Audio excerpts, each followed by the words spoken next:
Tema renungan firman Tuhan untuk renungan hari ini adalah meninggalkan ibadat yang lahiriah, menemukan kebenaran ibadat sejati di dalam Kristus sendiri. Ayat Alkitab yang kita baca sesuai bacaan Sabda Bina Umat GPIB hari ini adalah dari Filipi 3 ayat 1 sampai ayat 9 yang berbunyi sebagai berikut. Akhirnya, saudara-saudaraku, bersukacitalah dalam Tuhan. Menuliskan hal ini lagi kepadamu tidaklah berat bagiku dan memberi kepastian kepadamu. Hati-hatilah terhadap anjing-anjing, hati-hatilah terhadap pekerja-pekerja yang jahat, hati-hatilah terhadap penyunat-penyunat itu. Sebab kitalah orang-orang bersunat, yang beribadah oleh Roh Allah, bermegah dalam Kristus Yesus, dan tidak mengandalkan hal-hal lahiriah, sekalipun aku juga ada alasan untuk mengandalkan hal-hal lahiriah.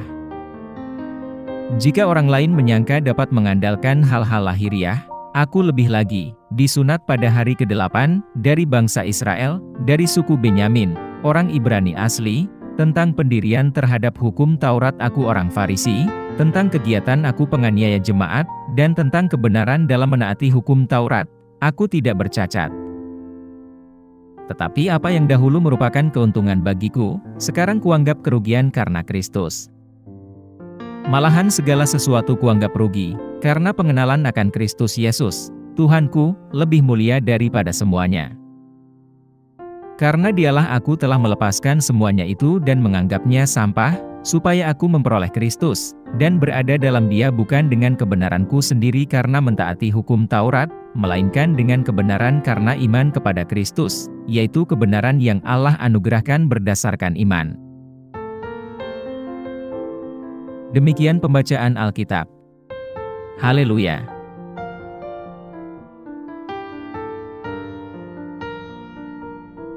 Saudara-saudari buah hati Allah, hari ini, kita akan merenungkan satu bagian dari Alkitab, yaitu dari Filipi 3, ayat 1 sampai ayat 9, di mana Paulus berbicara kepada orang-orang percaya di Filipi, memperingatkan mereka terhadap ajaran-ajaran palsu, dan menekankan pentingnya kebenaran rohani yang sejati, yang hanya terdapat dalam Kristus saja. Dia menceritakan latar belakang kepercayaan lamanya sendiri sebagai seorang Farisi, dan ketergantungannya pada prestasi dan pencapaiannya demi kebenaran. Paulus membandingkan pola pikir legalistik ini dengan nilai yang lebih unggul dari mengenal Kristus dan berada di dalam Dia, bukan memiliki kebenaran sendiri berdasarkan hukum, namun kebenaran yang datang melalui iman di dalam Kristus, yaitu kebenaran yang berasal dari Allah dan didasarkan pada iman. Ia menekankan bahwa kebenaran sejati ditemukan dalam hubungan pribadi dengan Yesus Kristus, bukan dalam ketaatan pada ritual keagamaan atau pencapaian manusia. Secara keseluruhan, dalam ayat ini, Paulus berupaya mengalihkan fokus umat beriman di Filipi dari praktik keagamaan eksternal ke transformasi batin, yang terjadi melalui iman kepada Kristus. Ia menantang mereka untuk menemukan jati diri dan kebenaran mereka di dalam Kristus saja, dan bukan di dalam usaha atau ibadah ritual keagamaan mereka sendiri. Apa pesan Tuhan untuk kita yang hidup di masa kini? Dalam konteks kehidupan kita saat ini, di mana penampilan luar dan ritual keagamaan secara lahiriah terkadang menutupi esensi ibadah yang sejati, pesan Tuhan kepada kita hari ini merupakan pesan yang sangat penting. Hal ini menantang kita untuk memeriksa hati dan motif kita sendiri dalam beribadah kepada Tuhan, memastikan bahwa fokus kita tetap pada Kristus, dan bukan pada penampilan luar dari religiusitas. Ibadah yang sejati bukanlah tentang melakukan hal-hal ritual atau mengikuti tradisi saja, namun tentang memupuk hubungan yang mendalam dan intim dengan Yesus Kristus. Terlebih lagi, ayat ini mengingatkan kita akan bahayanya mengandalkan kebaikan dan prestasi kita sendiri, demi merasa benar. Di dunia yang menghargai kesuksesan, prestasi, dan penampilan luar, kita mungkin tergoda untuk mengukur nilai-nilai spiritual dan identitas kita dengan standar duniawi.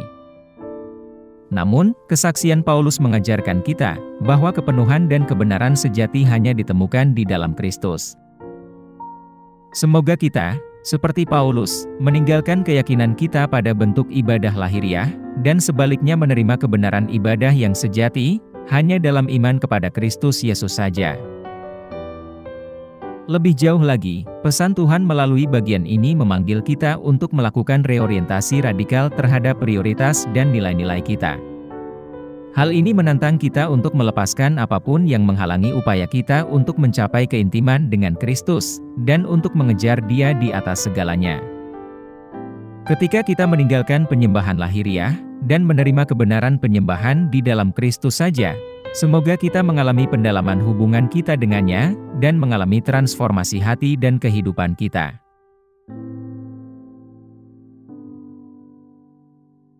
Apa yang harus kita terapkan dalam kehidupan kita sehari-hari? Kita harus terlebih dahulu memeriksa hati dan motif kita sendiri dalam beribadah. Apakah kita berupaya mengesankan orang lain dengan penampilan luar dari religiusitas kita? Ataukah kita sungguh-sungguh mencari keintiman dengan Kristus? Marilah kita dengan rendah hati mengakui segala aspek kesombongan, atau merasa paling benar, dan juga memohon pengampunan dan penyucian dari Tuhan. Selain itu, marilah kita mengevaluasi kembali prioritas dan nilai-nilai kita berdasarkan kebenaran ibadah di dalam Kristus saja. Apakah kita terlalu mementingkan kesuksesan, pencapaian, atau pengakuan duniawi? Marilah kita menyerahkan hal-hal ini kepada Kristus, dan mengutamakan pengenalan akan Dia di atas segalanya.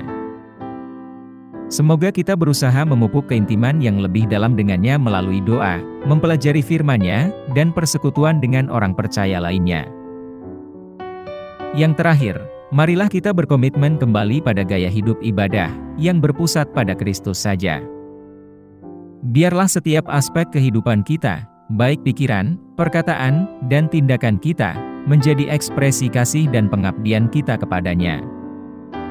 Semoga ibadah kita berkenan dan diterima di hadirat Tuhan, membawa kemuliaan dan kehormatan bagi nama-Nya. Mari kita berdoa. Tuhan Yesus, kami bersyukur atas kebenaran ibadah yang hanya ada pada-Mu. Bantulah kami untuk meninggalkan bentuk-bentuk ibadah lahiriah, dan mengejar keintiman dengan-Mu di atas segalanya. Ubahlah hati dan pikiran kami, agar kami dapat beribadah kepada-Mu dalam roh dan kebenaran. Semoga hidup kami menjadi kesaksian akan keagungan dan kemuliaan-Mu, yang maha agung dan luar biasa. Kami pohonkan doa ini dalam nama Yesus Kristus, Tuhan dan Juru Selamat kami. Amin. Kiranya Tuhan menguatkan kita, dan kasih karunia Tuhan Yesus menyertai kita.